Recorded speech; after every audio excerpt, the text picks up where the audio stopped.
नामांकन वापस लेने के समय सीमा के खत्म होने से ठीक पहले शरद पवार की पार्टी में फूट पड़ गई। हालांकि शरद पवार खुद इंदापुर पार्टी में होने वाली बगावत को रोकने के लिए आए थे, लेकिन जैसे ही शरद पवार वहां से लौटे पार्टी में बगावत हो गई। इंदापुर में शरद पवार गुट के असंतुष्ट नेता अप्पा साहेब जगदाले ने बीच चुनाव में अजीत पवार गुट के उम्मीदवार दत्तात्रेय भरणे को समर्थन देने का ऐलान कर दिया।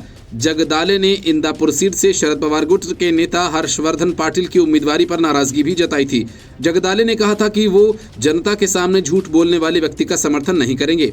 माना जा रहा है कि उनकी नाराजगी को देखते हुए ही शरद पवार इंदापुर पहुंचे थे, लेकिन उनके वापस लौटते ही जगदाले ने खेला कर दिया। जगदाले अब जल्द ही एनसीपी अजीत पवार गुट में शामिल हो सकते हैं।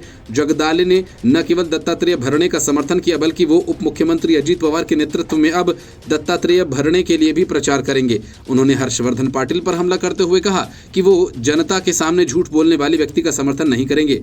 इसके बाद उन्होंने अपना पद छोड़ने की घोषणा की। माना जा रहा है कि जगदाले के इस फैसले के कारण इंदापुर सीट पर शरद पवार की पार्टी बैकफुट पर आ गई है। शरद पवार आज इंदापुर के दौरे पर थे। उन्होंने पार्टी उन पदाधिकारियों से मुलाकात की जो हर्षवर्धन पाटिल को टिकट देने से नाराज थे, लेकिन जगदाले और राष्ट्रवादी शरद पवार समूह के विद्रोही उम्मीदवार प्रवीण माने से मिलने से परहेज किया था। इसके तुरंत बाद जगदाले ने अपने फैसले की घोषणा कर दी।